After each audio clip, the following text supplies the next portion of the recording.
PR Connections Radio presents.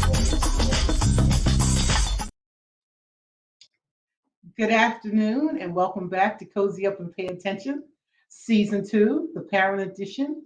And once again, I have another wonderful parent who has dedicated her cause to raising more responsible adults.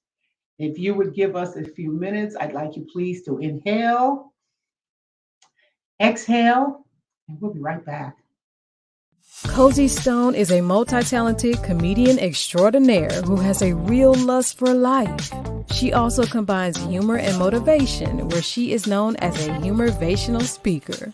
Her youthful ways and positive light make her a beacon for those of all ages. Cozy has lived a remarkable life that has paved the way for so many. She had the longest running open mic venue of 11 years at Tommy Rockers in Vegas, called Cozy's Comedy Corner, through which she introduced many up-and-coming comedians. Before going into comedy, she was one of the first female personal trainers and one of the top fitness trainers in the world.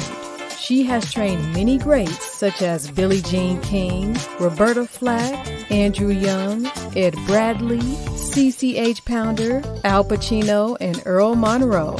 As a former competitive bodybuilder, she also owned a bodybuilding gym for women over 40 in Los Angeles for several years. She has worked in top positions for HBO, Playboy, and Tony Robbins.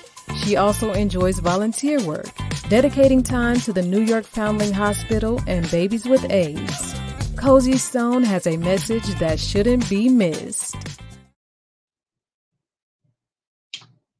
I'm back. And she brought you on before I said, would you please give me my guest? Today we have wonderful Sonya Williams, who's going to be with us and share her adventure, her journey of bringing her responsible adults to fruition. Before we get started, Sonya, I always like to say to my guests, there are lots of books on the shelf about parenting, but none of them are particularly pertain to the practices that you should have for your children. We know there's no such thing as perfect parents. I don't think there's a parent who would ever say, oh, I was the perfect parent. And last but not least, this show has nothing to do with parent shaming. We want to highlight, promote, and market good parenting. I happen to think it's one of the most important jobs in the world, bar none. And it gives me a pleasure every week to bring on parents like yourself. And so thank you for sharing your time with us today. Before we get started, I need to know, or we want to tell the audience a little bit about you. So let's talk about your parents. Where were they born and raised? Where did they meet? And how old was your mom when she had her first child? Okay, so my mom and dad, my mom is from Beaumont, Texas, and my dad is from Yates, Missouri, which is a small town in Missouri. Now, they met through a cousin of my mom. So it was kind of like that setup thing. And that's how they met and dated, dated under the radar for a little bit. And then what was the last question? So where they met? How old was your mom when she had her first child? So my mom would have been 18 years old. Okay. Yes, 18. All right. And I don't know if I want to hit under the radar, but what did under the radar? You brought it up. What did that mean? So they kind of, back then the setup was, you can date, but, you're going to be accompanied by, your other cousins. And it's a little bit different now, depending on, so they were kind of like, yeah. And yet, because they were under the radar, she still got pregnant at 18. Look, just saying. Yeah, they started out young way back when, right? It's okay. Lots of people start off. Yes, absolutely. That's no big deal. Right. Do you know how old your dad was? So he was 3 years older than my mom. So he would have been, what, 21? Mm-hmm. Yes. Okay. And are you their first child? No. I'm the youngest out of 6. Out of 7, actually. Yes. All right. So I'd like to just concentrate on your mother's first child. And now let's move forward. Yes. And so where were you born? Where was your husband born? Where did you meet? and then I'll ask another question. Okay, I was born in KC, Missouri, Kansas City, Missouri. My husband was born in Savannah, Georgia, and I was 21 when we met, and my husband actually was 20. And where did you meet? And we met out clubbing. We were Okay. out at a club Where? in Kansas City, Missouri. Okay. Yes. Okay. So his family moved to he's from, but his family moved to Kansas City, and that's where you met. No, he was in the military army. So he was traveling and he was stationed there at a little base. He was actually in the reserves, Army reserves when we met. And that's how we met. He was out on a weekend and I was out, and hey, that's how we met. Okay, so give me one more time. And you were how old? When we met, I was 21 and he was 20. All right. And so he was in Hmm. the service, and Yes. were you in school? Were you No, no, just no. At that time, I was working full time for ophthalmologists there in Kansas City, Missouri. I and had just actually moved back from Jacksonville, Florida. That's another story. So yes, how long did you date before did you get pregnant first or married first? Which came first? married. Married. We dated 3 years. Oh, good. Okay. Yes, All right. So you had what's called a planned pregnancy. sort No, of. I no, didn't.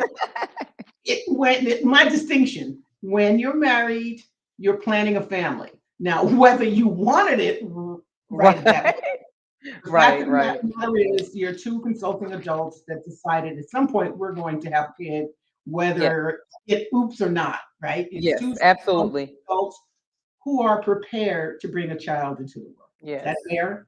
yes. Fair Okay. enough. All right. So you're out clubbing when you saw this man. Now, here's a back question. I'm starting. Hmm.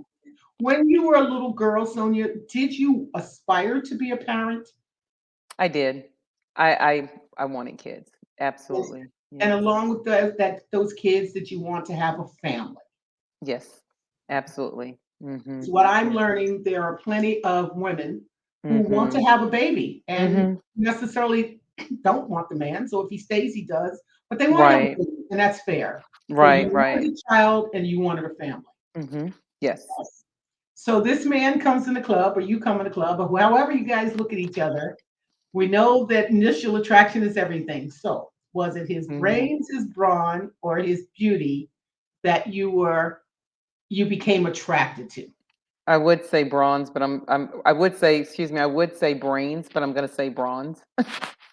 He was built. Yeah, he was built for Did sure. you did you know at that, not just that moment, Mhm. so you got together, you exchanged numbers, you started going out. At some point, did you say, he could be a candidate for father of my children or husband? Oh, absolutely. In the 3 years of dating, Got it. yes, I Okay. definitely, could see myself. I don't think I would have stayed in the relationship 3 years of dating, right? If that was my goal, was to Yes. eventually have him. So Okay. absolutely, Okay. yes. All right. So when you get the news that you're going to be with child, yes, you wanted to have a child, you're married, you're planning your family. How did it strike you? Was it fear or fantasy? Oh, okay. Let's see. I would say more fantasy than fear.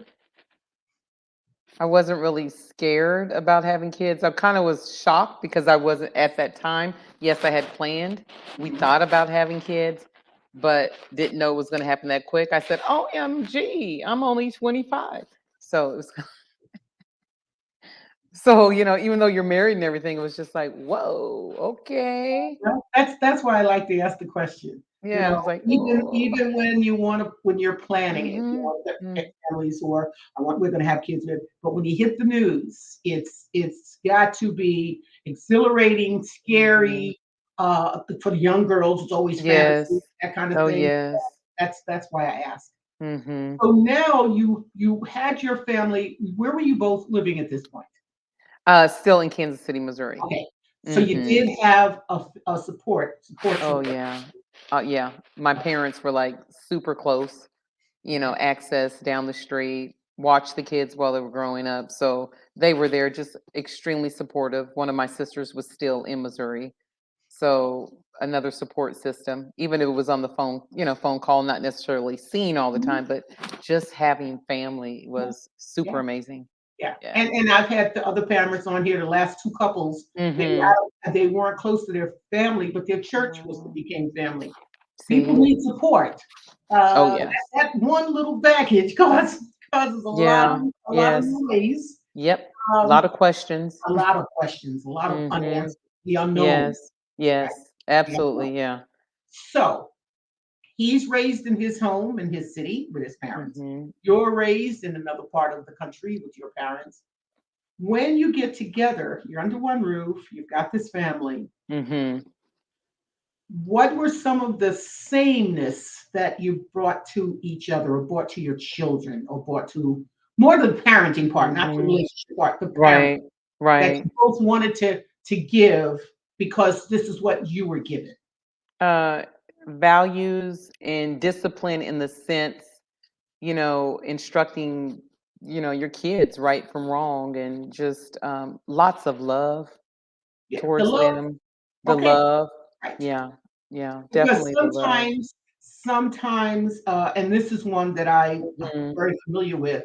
Some parents don't believe in, and we're not talking about abuse, because Yes. the word Right. you use of Yes. discipline, Yes. you know, Mhm. she may Mhm. not believe in discipline because her parents did too much, and he as far as his Yes. parents were more disciplined. So then you get under the same roof, and that Mhm. can cause a little havoc if Yes. communication isn't there. So I like to ask that question because, again, it's one of those many things. There's so many Mhm. unknowns with raising a child, and then you've Mhm. got two different people under one roof, and now you've got this Right. third stranger putting these. It's a lot. Yes. Yes. Give you an idea of why I put these questions together. Oh, yeah. Finding common ground. So for your family, your household only, Mhm. what were one or two things, Sonia, that you can hear? I call it chatter that your mom or father said to you that you have used while you were raising your children. Was to always to treat others with respect as we would want to be treated. That's something that was instilled in my household and just carried through. All right. Yeah. The Yeah. chances are you will hear that when they start. Do you have grandchildren yet? Zero.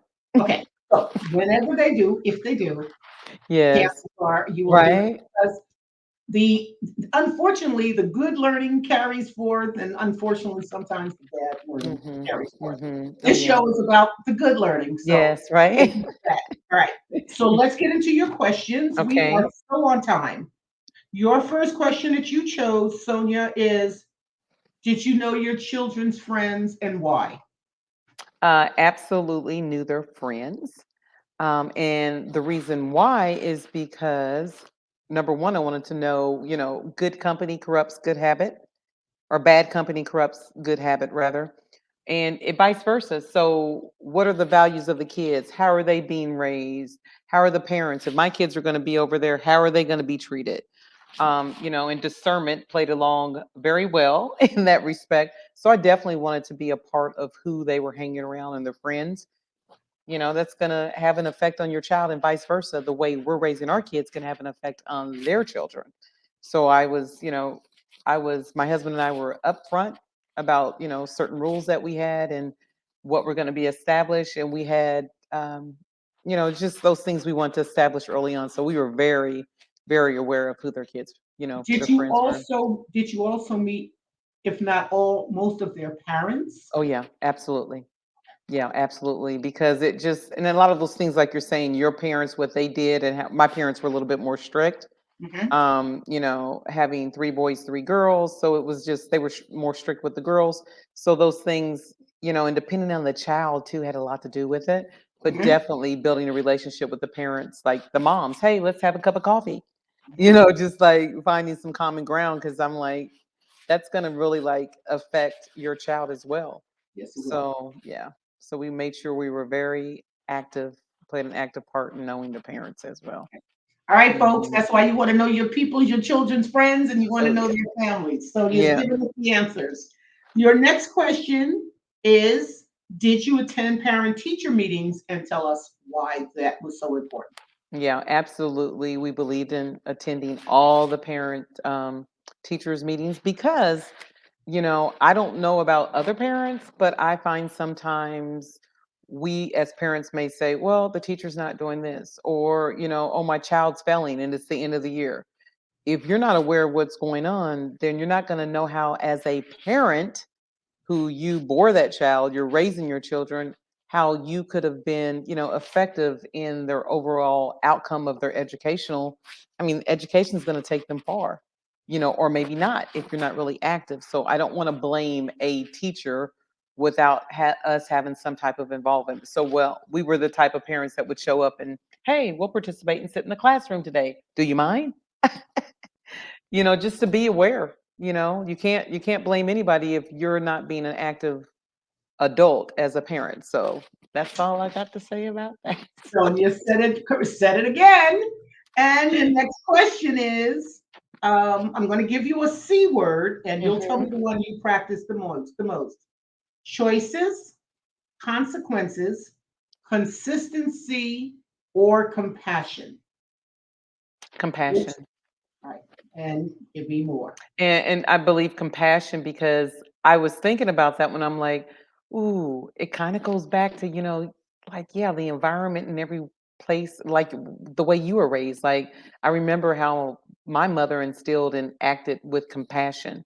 And I think the child is going to be more receiving with compassion than if you're totally strict or a certain way. That way your heart's open. You can look, how was my parents, treating me? And love goes a long way, a lot further than hate. So I'm gonna, treat my child with compassion so they know, this voice is loving, this correction is coming from a place of love, not Mhm. hate.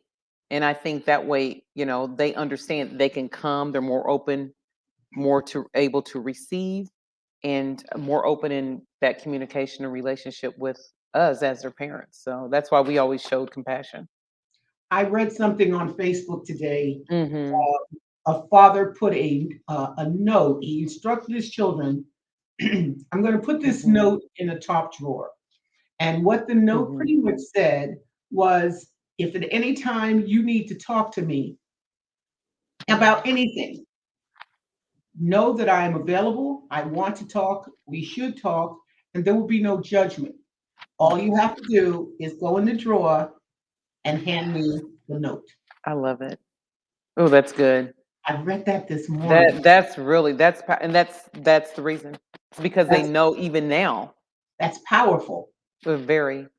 You've already given them the comfortability, Mhm. the ability to open up without any judgment. And they need, and when they open it up, chances are when they need you the most, Mhm. right? Mm. So Mm. yes, That's powerful. yeah, it is. Yeah, it If is. anyone's listening, write a letter, put it in the top drawer for Yeah. the kids. That's a safety note, and Mhm. it takes care of what could be Yeah. catastrophe down the line. Yes, that's great. Love it. Your next question is sort of goes a little bit we talked about, but you can Mhm. your parenting style, was it permissive? I don't want. I'm going to leave it at two. Okay. Permissive or authoritative? Which style do you believe you had? Ooh. Or if there's something else that you want No, to. I think it was more permissive. And the reason why I say permissive, permissive with boundaries, right? There's permissive with boundaries because I believe in parenting, especially when they're young, if you permit certain things, then that way they're more likely to be able to learn. That's just part of the child maturing, growing. If you don't allow them permit certain things or certain decisions to be made, then they will never learn. You'll always be there and you're going to make them more codependent than independent. That's at least for our household. So, Can you off the top of your head, because I try not to mhm, do this, but can sure. you think of an example off the top of your head with one of your kids that you Mm, did? I can. One was with my son when he was in middle school. And I remember him and my husband having a discussion after he had hung out with some of these kids. They went to like a convenience store, which we had already instructed not to do because, again, it's who you're hanging around. Two of the Mhm. kids went in there, they shoplift, they weren't caught. However, he shared with us, he was open enough because, like that note handed, right? That gentleman said he knew he could come to us. And we just said, you know what? We allowed him to learn. It wasn't like, oh, you're in punishment, da da da, whatever. But we said we raised them like every consequence, every decision you make, rather, has a consequence. So that was permissive in allowing him to see, okay, now you tell us, what did you learn from this, right? You're allowing them to have feedback instead of, oh, yeah, see, you're stupid. It wasn't any of that verbal attack or anything. It was like, this is a learning, tool right now. This is a situation where it could have turned out not for your good. But thank God somebody's watching over you. But he learned from that. So we had to allow it. Yeah. And better learn it in middle school than high school. Absolutely. Or adulthood. Just Right? saying. Or Yeah, any time thereafter. And absolutely. you're absolutely correct. The other thing is, if we as parents or mature adults can Hmm. explain to children their consequences of their actions. Absolutely. I'm around kids. In fact, I just submitted an application for a Hmm. teenage home before the show today. I hope they call me.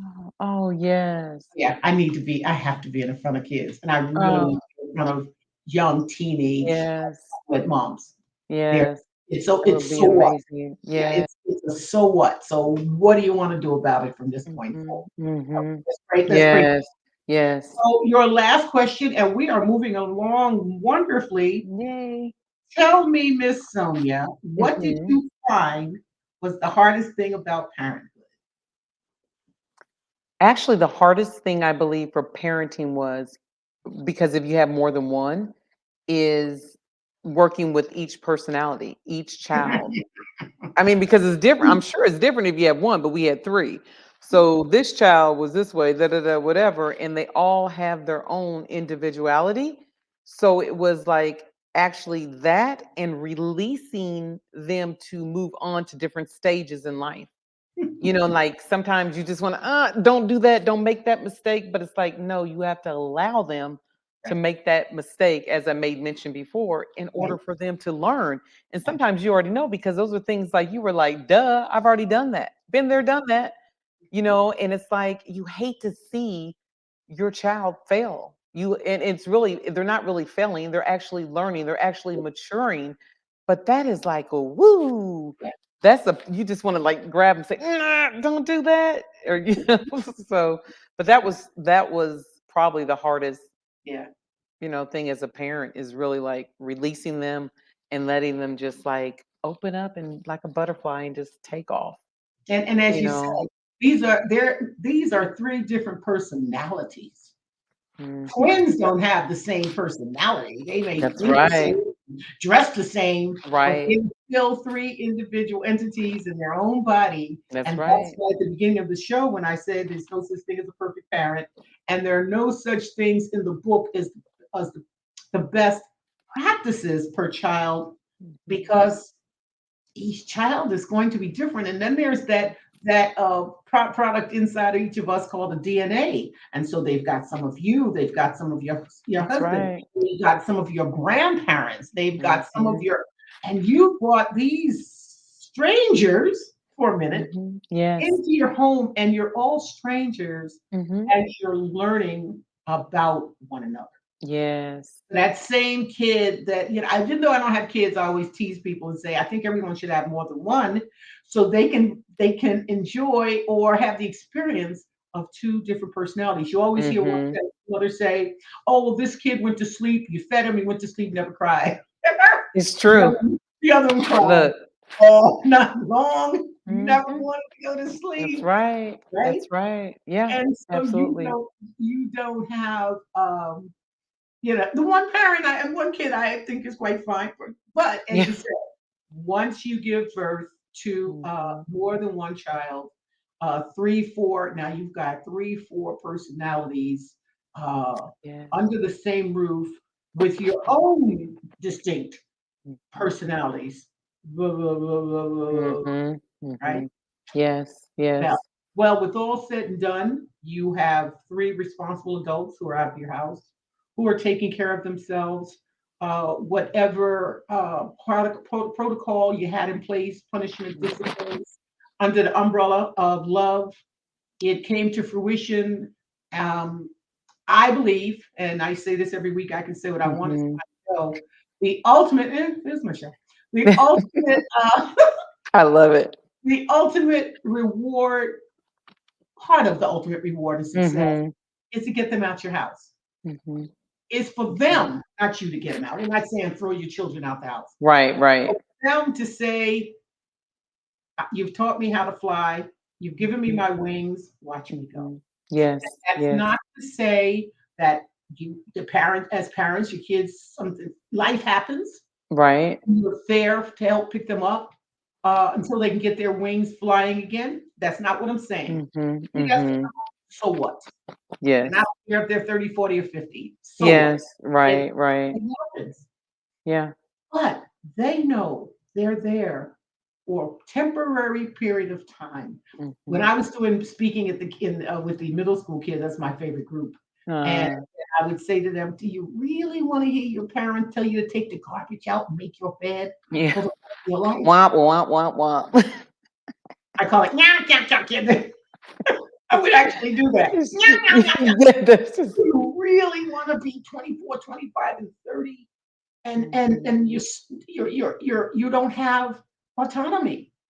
Mhm. This is still their house. Yes. Um, that room of yours, that's their new workout room. Yeah, right? Oh, Mom is sewing in that room, and now you've taken up her sewing room. yeah. Point is valid. Things Mhm. happen, life happens. Yes, yes. But when parents put in the work, put in the Mhm. time, put in the love, the sacrifice, and the support that is necessary, what a wonderful experience. What a, again, we thank you. I like to say society thanks you for you Mhm. and your husband. Tell him I said thank you as Oh, well. I sure will. Yeah, he'll like that. Let's do your fun question. Oh, okay. All right, Miss Sonia, since I've really never met you until right now, Right? tell me and tell all of us, how would your friends describe you? Okay. Energizer bunny. Okay. I'm like very I am. I'll speak to anything. Anybody. I'm like always energetic. Okay. So I actually have a write up a little here. My friend said this girl has more energy than a tiny baby quail that runs so fast you'll miss them when they fly by to catch up with their mom. LOL. I was like, no, you didn't. This is for a networking event. I'm like, are you kidding? But Okay. I said, I never even thought I wouldn't have done that comparison like a little baby quail. But Mhm. okay. Okay. So yeah, I that's how my friends, fun loving. I love people. If you don't want to be my friend, so what? There's somebody else. Right. But yeah, I I believe love that's it. how they describe me. Well, I'm also smiling at last week. I had another person, parent, and that was her question. And I'm laughing that you folks are actually calling your friends and tell me about me. I That want you what? to tell me about you. But hear me out. I respect that. Oh, I respect that. I'll give you an exercise that I did years ago. I do comedy, and I had one of my anniversary shows, and so I'm always thinking of doing something different. Here's an exercise for you and anyone who's listening. Ask your friends to send you one word to describe you. ooh. Okay, I'm gonna do that.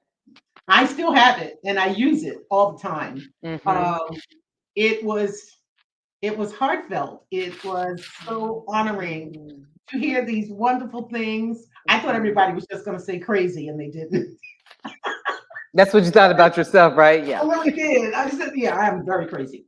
I expected crazy. I think one person, I believe only one person said crazy. I said, wow. And nobody said the B word. Wow, I guess I've done okay. Look, woo, woo, woo. It's gratifying Mhm. and Yeah. reconfirming to know what your place is Mhm. and how you've placed yourself in this world among others. Mm. What we So say, we true. don't live in the world alone. Mm. It's nice if we can get along with others. It's better if we can make a difference in the lives of others, which is what I strive to achieve every Mhm. day. As you Yes. see in the mornings, you're now on the list. Make sure to let me Yay. know if you don't want to be on the list. I can just write stop. Keep me on there. Before we go any further, I am also an author, self-published author on Amazon. So I would encourage you and ask you to please support me and go on Amazon. They're called Cozyisms, The Art of Paying Attention. These are one-liners, Sonia. One-liners. It's not a novel. I don't have time to write a novel. I'm too busy. One-liners. They're funny. They make you think. They make you Mhm. laugh. And they're Yes. accompanied with art from two friends that offered to be a part of my book. Ah, so nice. Folks, we are on here. We're here unless God knows something I don't. Every Tuesday at 2 o'clock Pacific Standard Time. If you or someone you know, and I need men as well, single, I like to have single women who've decided consciously they just want to raise kids. I think they should be heard from as well. Mhm. You can reach me at cozy up and pay attention at gmail.com. Again, every Tuesday, 2 o'clock here. And then the show can be found on prconnections.com on YouTube. So we ask you to subscribe and follow us and please share as you do everything else that may not have as much substance as my show. And yes, I said that out loud and I mean it. So before we say our goodbyes, I always like to end the show with saying, Sonia, you've shared. We're grateful. I don't have to tell you you've done a great job. They're out of the house. Um, I think there's a lot to be learned from what you shared with us today for anyone who needs some help, because sometimes we all do. And sometimes, folks, when, oh my God, I had just had a brain. When you know better, mhm, you do better. And again, unless God knows something I don't, I'll see all of you again next week.